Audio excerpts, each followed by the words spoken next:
오늘도 빛과 소금 채널에 방문해주신 구독자분들께 감사하다는 말씀 전하고 매일매일 행복과 은혜 가득한 하루가 되시길 기도하겠습니다. 자, 그럼 설교 시작합니다. 일부 하나님께 말하는 것이 왜 어려울까? 사랑하는 형제 자매 여러분, 우리 중 많은 이들이 쉽게 말하지는 않지만 어쩌면 속으로는 느끼고 있을 한 가지 주제로 오늘 말씀을 시작하고 싶습니다. 그것은 바로 하나님께 정확히 어떻게 말해야 하는가에 대한 어색함과 혼란입니다. 우리는 한편으로 우주의 창조주이신 하나님 앞에 어떻게 경외함을 가지고 나아가야 하는지 배우고 또 들어왔습니다. 그래서 기도할 때 장엄하고 거룩한 태도를 가져야 한다고 생각하며 어떤 형식, 정해진 말, 암송된 문장들을 따라야 한다고 여기는 경우도 많습니다. 마치 멀리 계신 위험 있는 왕 앞에 서 있는 듯한 긴장감 속에서 혹시라도 잘못 말할까봐 두려운 마음이 드는 것이죠. 하지만 또 다른 한편으로는 하나님은 우리를 사랑하시는 아버지시며 예수님을 통해 우리에게 가까이 오신 친밀하신 분이라는 가르침도 듣습니다. 그렇기에 어떤 이들은 기도를 너무 쉽게 마치 친구에게 하듯 아무렇게나 하는 실수도 범합니다. 경외함 없이, 진심 없이 거룩하신 분을 너무 평범하게 여기는 태도로 나아가 버리기도 합니다. 그렇다면 우리는 이 두 가지 극단 사이에서 어떤 균형을 찾아야 할까요? 어떻게 하면 확신 있게, 동시에 경건하게 하나님 앞에 나아갈 수 있을까요? 여기서 C.S. 루이스의 통찰이 우리에게 큰 도움을 줍니다. 그는 기도를 형식적인 의식이나 외워야 할 공식이 아니라 실제적인 대화라고 말했습니다. 유한한 인간이 무한하신 창조주와 마음으로 나누는 진짜 소통이라는 것이죠. 하지만 생각해 보십시오. 하나님은 우리가 입을 열기도 전에 이미 우리가 말할 것을 다 알고 계시는 분인데 그분과 어떻게 대화가 가능할까요? 루이스는 이 질문을 문제가 아니라 하나님의 초청으로 이해했습니다. 단순한 정보 전달을 넘어 하나님의 마음과 연결되는 깊은 교제로의 초대라는 것이죠. 그렇습니다. 우리는 성경을 통해 하나님께 어떻게 말해야 하는지 가르침을 받을 수 있습니다. 예수님과 앞서간 성도들의 모범은 우리가 단순히 기도 방법이 아니라 진짜 살아계신 하나님과 어떻게 마음을 나눌 수 있는지를 보여줍니다. 기도는 단지 말하는 것이 아닙니다. 그분과 함께 살아가는 삶 전체의 자세이며 그분 앞에서의 진정성입니다. 오늘 우리는 이 기도의 본질을 함께 깊이 살펴보며 하나님께 말하는 길을 찾고자 합니다. 기도가 의무가 아니라 기쁨이 되는 그 자리로 우리를 초대하시는 하나님의 마음을 함께 경험하게 되길 소망합니다. 이 여정을 통해 당신의 기도 생활이 달라지고 하나님과의 관계가 더 친밀해지게 되기를 축복합니다. 2부 주기도문에서 배우는 기도의 원칙, 하나님께 말하는 가장 확실한 출발점은 바로 예수님께서 우리에게 가르쳐 주신 기도의 모범을 살펴보는 것입니다.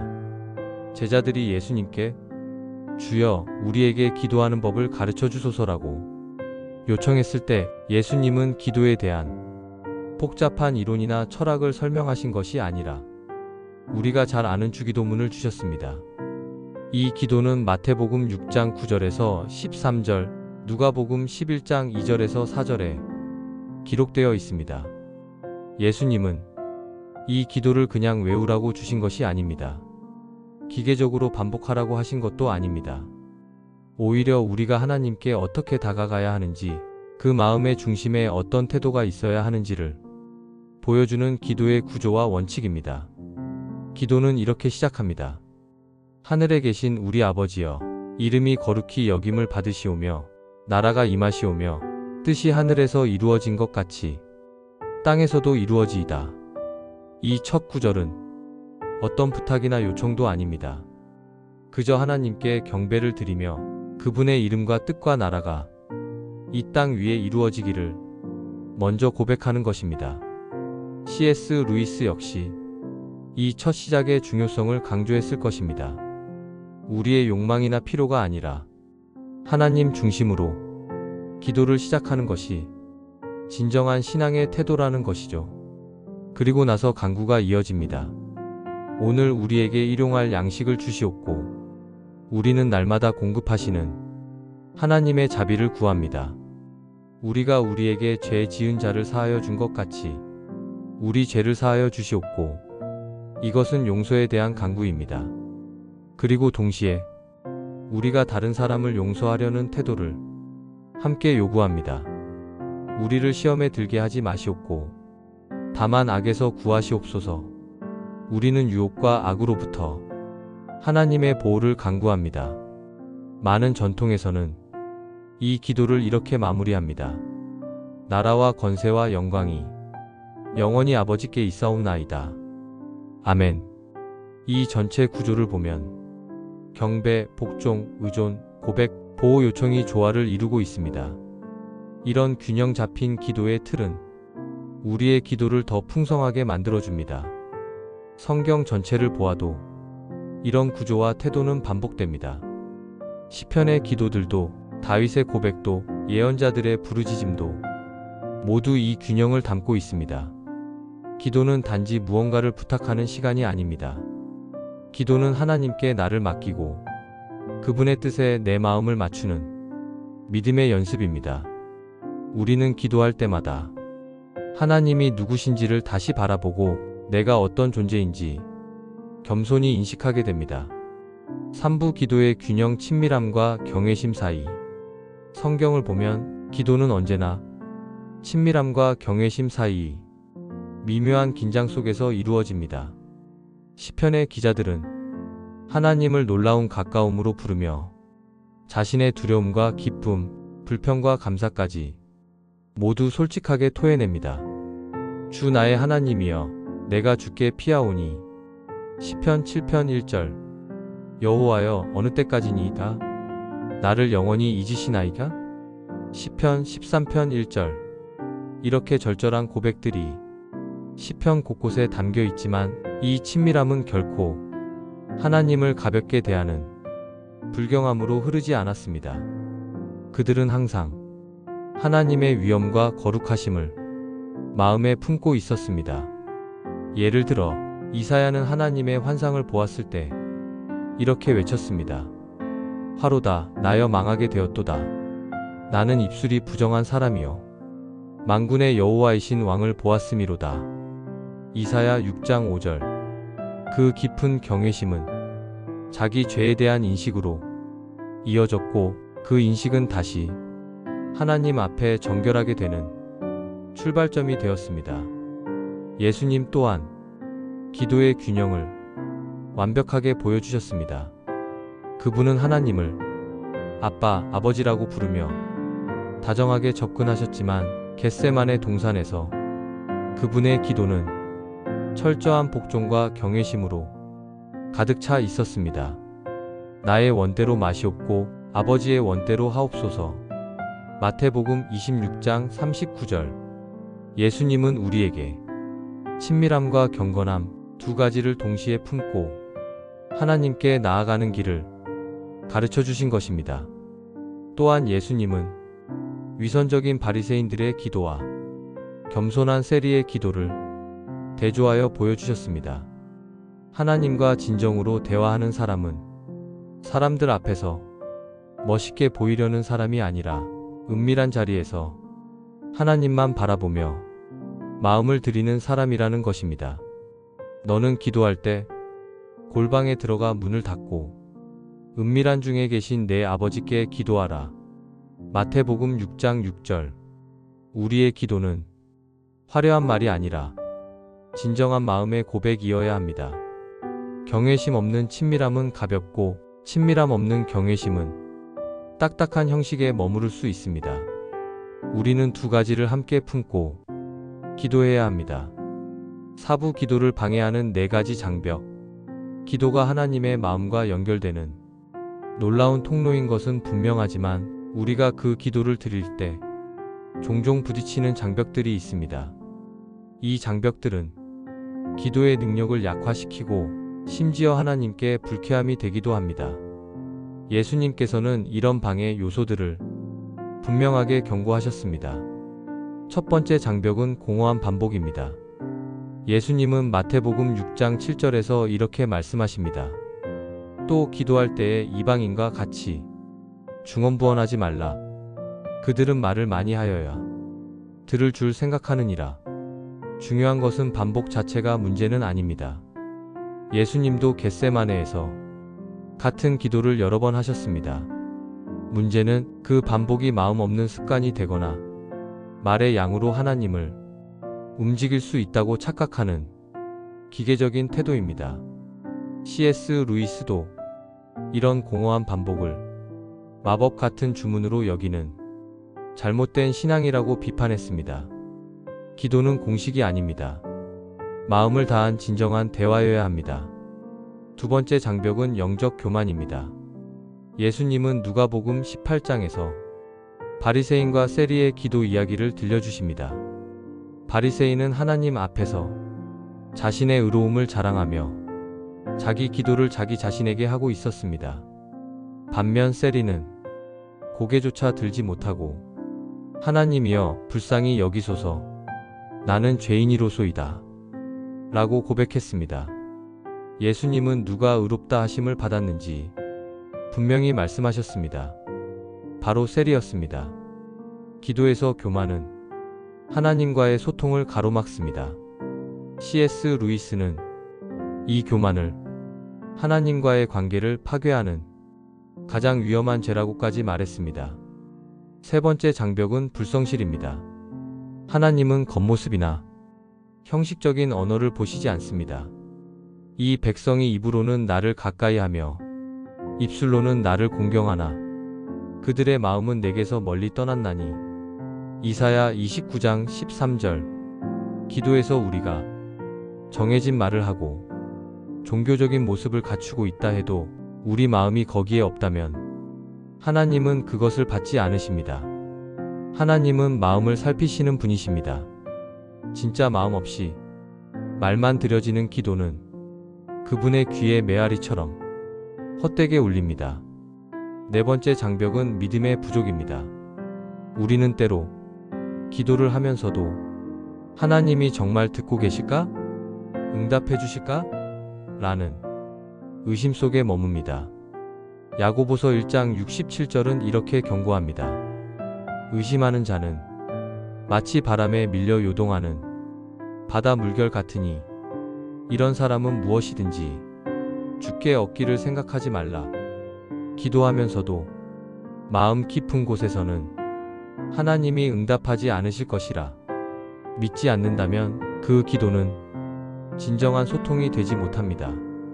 이 네 가지 공허한 반복, 교만, 불성실, 믿음 부족은 기도를 메마르게 만들고 하나님과의 거리를 멀어지게 합니다. 5부 진정성 기도의 본질로 돌아가기. 기도의 가장 강력한 해독제는 바로 진정성입니다. 우리는 종종 기도할 때조차 영적인 가면을 쓰고 나아갑니다. 하나님 앞에 더 거룩해 보이고 싶고, 더 자신감 있어 보이고 싶고, 더 믿음 좋은 모습으로 보이고 싶어서 우리의 진짜 마음을 감춥니다. 하지만 하나님은 이미 우리의 마음을 우리보다 더 잘 알고 계시는 분입니다. 우리는 그분께 숨길 수 없습니다. 시편을 보십시오. 다윗과 다른 시편 기자들은 마치 속이 다 보이는 것처럼 하나님 앞에 자신의 내면을 그대로 드러냅니다. 하나님이여 나를 불쌍히 여기소서. 사람이 나를 삼키려고 종일치며 압제하나이다. 시편 56편 1절. 그들은 두려움, 분노, 의심, 슬픔, 심지어 원수에 대한 증오까지도 하나님 앞에 쏟아냅니다. 왜냐하면 그들은 알았습니다. 하나님은 우리의 감정을 감당하실 수 있다는 것을. 우리는 진짜 마음을 드려야 합니다. 꾸며낸 믿음보다 솔직한 의심이 낫습니다. 거짓된 평온보다 정직한 분노가 낫습니다. C.S. 루이스는 이렇게 말했습니다. 하나님께 나아가기 전에 내 감정을 바로잡으려는 시도는 위선일 뿐이다. 그는 말콤에게 보낸 편지에서 이런 기도를 비판했습니다. 우리가 경건한 마음 상태를 애써 느끼려 하면서 그 마음으로 기도하려는 것은 실수다. 오히려 있는 그대로의 나로 하나님께 나아가야 한다는 것입니다. 예레미야도 욥도 그리고 시편 기자들도 진정한 기도의 모습이란 하나님 앞에서의 철저한 정직함이라고 가르칩니다. 진실하게 애통하는 것은 믿음의 부족이 아니라 믿음의 행위입니다. 하나님, 저는 혼란스럽습니다. 상황이 너무 힘듭니다. 그러나 이 모든 것을 당신께 가져옵니다.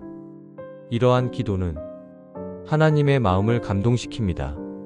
하나님은 꾸며진 말보다 진실된 탄식을 원하십니다.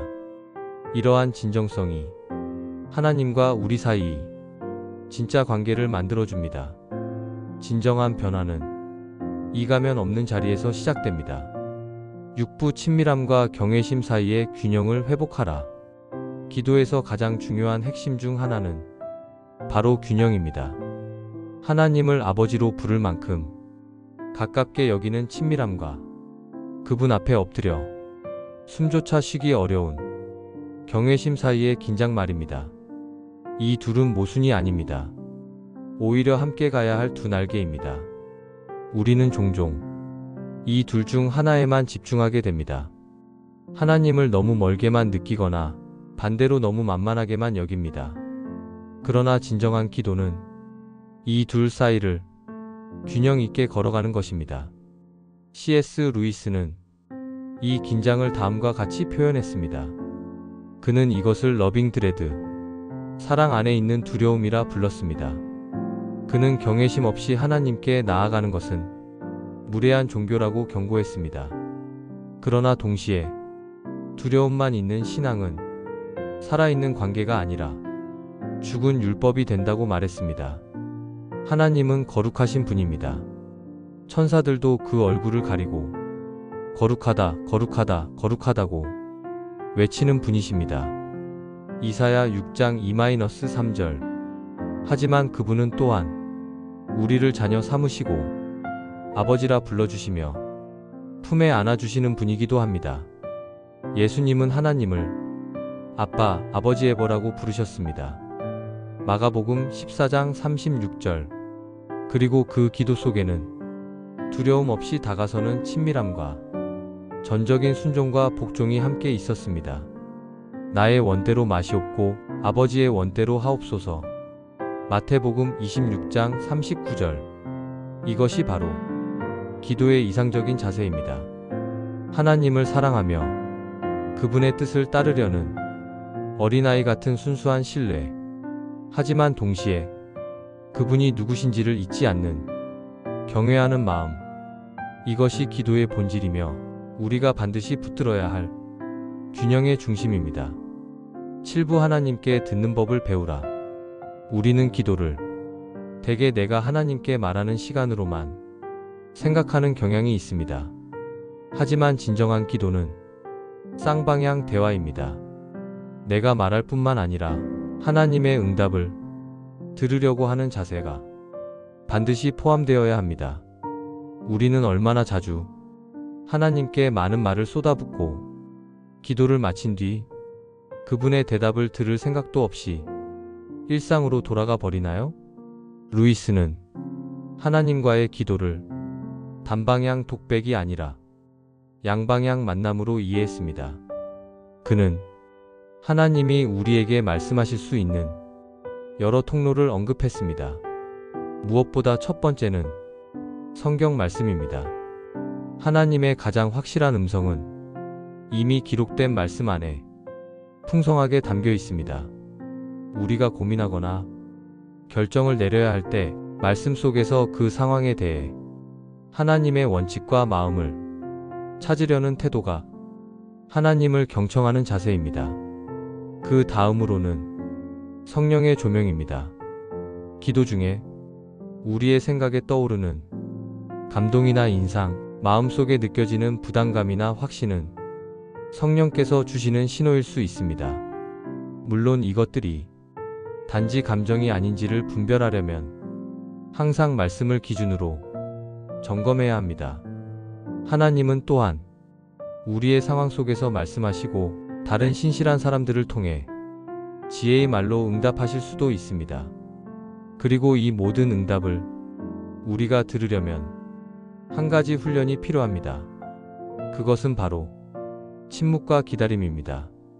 기도는 말만 하는 시간이 아니라 조용히 앉아 하나님의 임재를 느끼고 그분의 음성을 기다리는 시간도 포함합니다.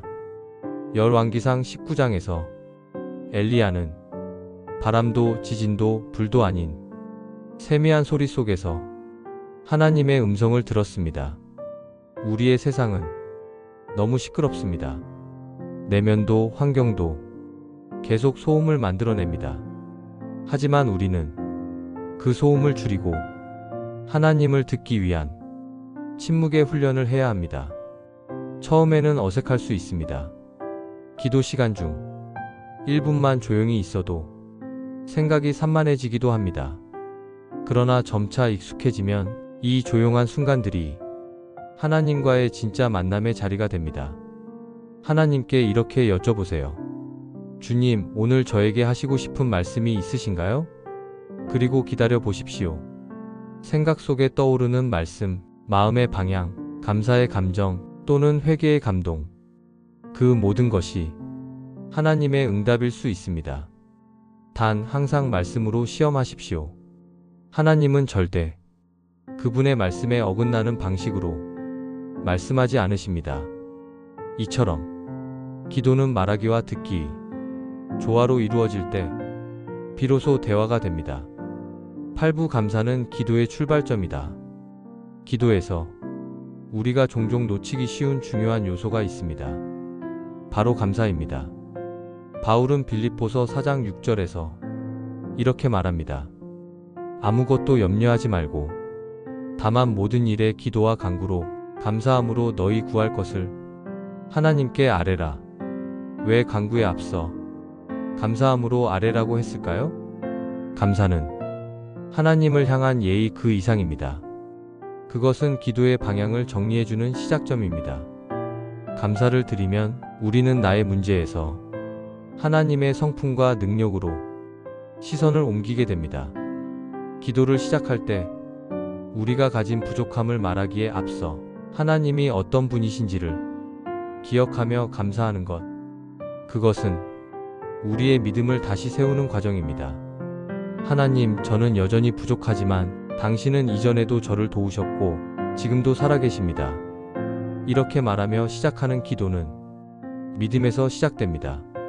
C.S. 루이스는 우리가 느끼는 기쁨조차도 감사의 한 형태라고 말했습니다. 그는 영광의 무게에서 자연의 아름다움, 좋은 음식, 예술, 우정 속에서 느끼는 즐거움이 하나님께 대한 찬양으로 이어질 수 있다고 했습니다. 왜냐하면 그 모든 것들은 하나님의 선물이기 때문입니다.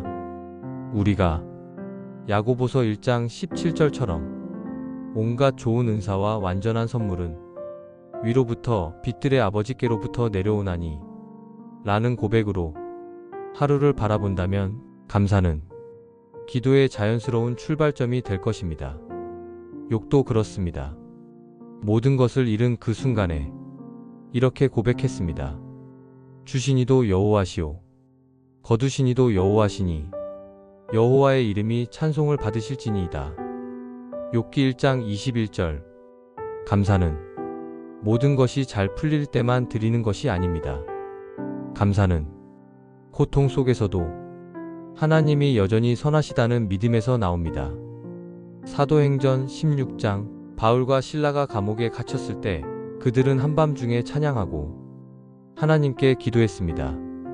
그 감사는 그들을 감옥에서 풀어준 기적을 불러오는 통로가 되었고 무엇보다 그들의 믿음을 강하게 다져주는 기회였습니다.